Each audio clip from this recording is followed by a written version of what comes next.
A little girl. So that's what I like about the sport.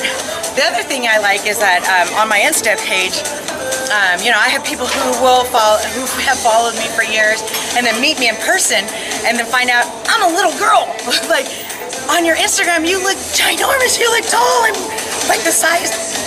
No, I literally am I'm 5'1" on a good day, and I probably am packing on about 125 right now. Well, I'll show you guys the difference. You guys see me all the time. I'm 5'6".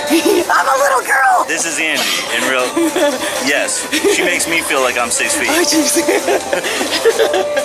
But you know, it's funny, I have a picture of me on one of the last 5% entourage things that we did at the LA Fit Expo, and we were there waiting for our Uber. And no lie, I had Martin Ford, I had Paulo, I had Caleb, and oh no, you were next to Big C too? Oh no, I was in the middle of all of them. So I have this picture, and I'll send it to you. I have this picture of me and the 4 guys. All these guys are 6'1" and above. Oh, Martin Ford is 6'9". And here I am standing in between Martin Ford and Paulo, who is I think 6'2". And I look like a little kid, so I sent that picture actually to my dad once. I was like, Dad, look, can you find the little girl in the picture? I'm surrounded by these huge guys. It was the best picture. I'll send it to you so you can have it. But yeah, I'm a little girl. I'm tiny. Yes. You know, I'm not very big. You don't have to be very big to be in this industry. You just have to have a passion. And that's what most people have here is you see, you know, Flex, and you see Jay Cutler, and you see Lou Ferrigno. You know, these guys have been in the industry for so long, and you know, they bring up, even the small kids are like, oh, I want to be like Lou Ferrigno, you know, the Hulk. And I just remember, you know, back in the day when I was a little kid, that, you know, lifting weights was kind of almost like a chore because I played softball. You know, it's funny because people go, oh, how much cardio do you do? And I was like, you ever see me running? You need to start running with me because somebody's chasing me, or I've gotten into trouble sometimes. So, like, these are things that you learn, and you grow up watching, and one day wanting to be, and you know, one day I wanted to be Linda Murray, or I wanted to be Wonder Woman, and now here I am, you know, little miniature one. Now, you were mentioning the cardio, and it just got me thinking, do you end up incorporating it all during short prep? And if so, how long? The only time you will ever catch me on a cardio machine actually doing cardio is the week of prep.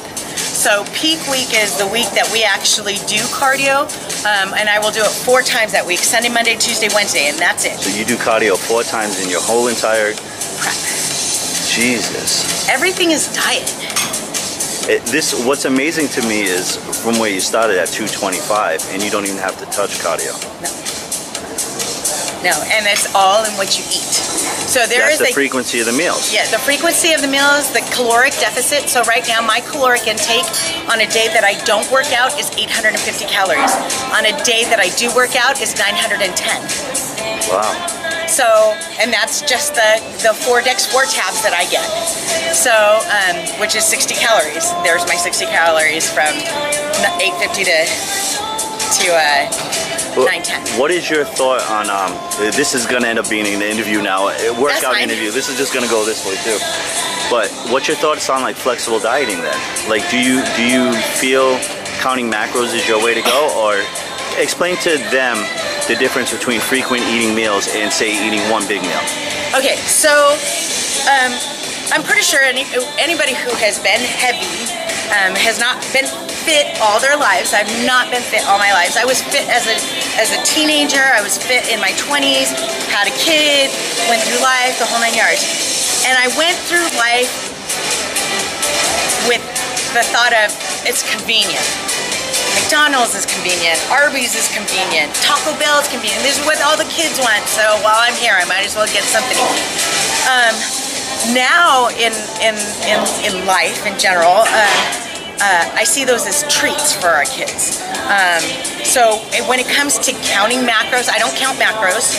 I let my coach do that. But I do know what my macros are. So I know how much protein I need to take in. I know how many carbohydrates I'm allowed, and I know what my calorie intake is. And that's kind of what makes this work, is the caloric deficit, and instead of having to do cardio. So if I was taking in, and I've seen coaches give competitors my size like 2,900 calories in a day. There are ways for me to eat 2,900 calories. I'm telling you, those Snicker bars are great, but it's not lean food. You have to think about how lean you want to be on stage. It's not. People ask me all the time, what's your body fat right now? I typically hold about 19% when I'm off prep. When I'm on prep, I usually push down to about 10. Show day stage is about 10 to 12%. Anybody who's below 14, a woman in general, as an athlete, should be like at 14% body fat. As an athlete. And those are people who like run and do stuff like that.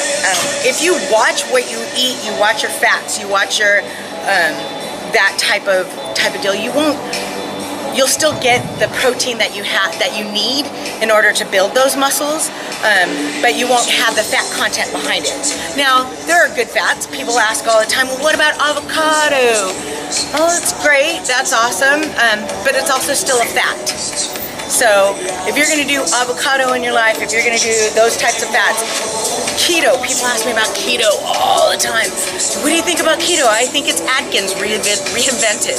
That's what I think about keto. If you know, typically the rule is for somebody who is wanting to lose the weight, wanting to lose the fat, you take your weight for protein. So you take your current body weight and you add 80 grams to it. This is for a typical person. Anybody who's building for a show, that your macros are going to be a little higher for that.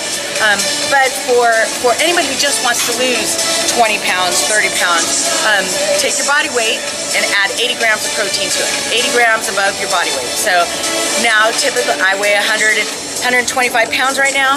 So at 125, if I were just to want to lose weight, not to add muscle, I would do 205 grams of protein a day.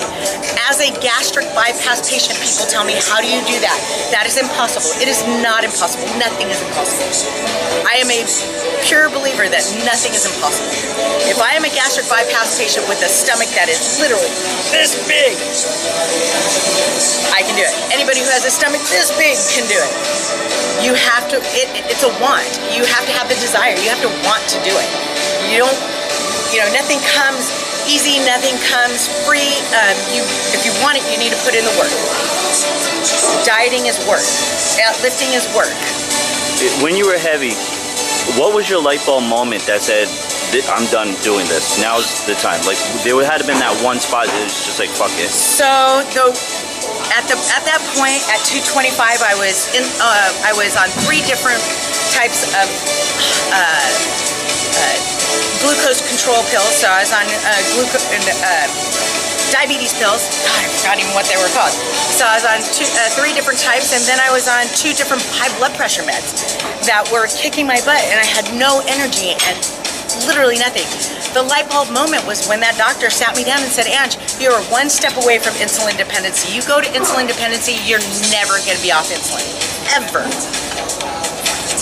And if you do that, guarantee you're probably going to be dead in 2 years. You continue on this track, you're going to die in 2 years. That's the light bulb moment when I knew that I didn't want to leave my kids without a mom. Now they just have a strong mom. That's all. They love me. They think I'm crazy. You're fun. You're fun. It's funny because my girls constantly, they obviously, when I first lost all the weight, I lost 110 pounds. My little one, I think she was about 5 or 6 at the time. She came up to me for the first time and she hugged me. And she goes, Mom, look, I can put my arms all the way around your waist. And that was like the defining moment. Like, okay, my daughter who is 5 years old has like arms that are this big, like a T-Rex, can put her arms all the way around me, and she was completely happy about it. So, and granted, she loved me when I was fluffy too, but from the mouths of babes, you don't yeah, even I know, realize. from the mouths of babies who have no filters whatsoever. they bring you back to reality. So I did it for a good reason. I did it for my children. I did it for my granddaughter. I have a grandbaby. You know, I get to see her grow up. And that's kind of typically what the goal is to watch my babies have babies. I like it. Because of that, it's not because of money. Works in my blood and I'm killed because I'm hungry.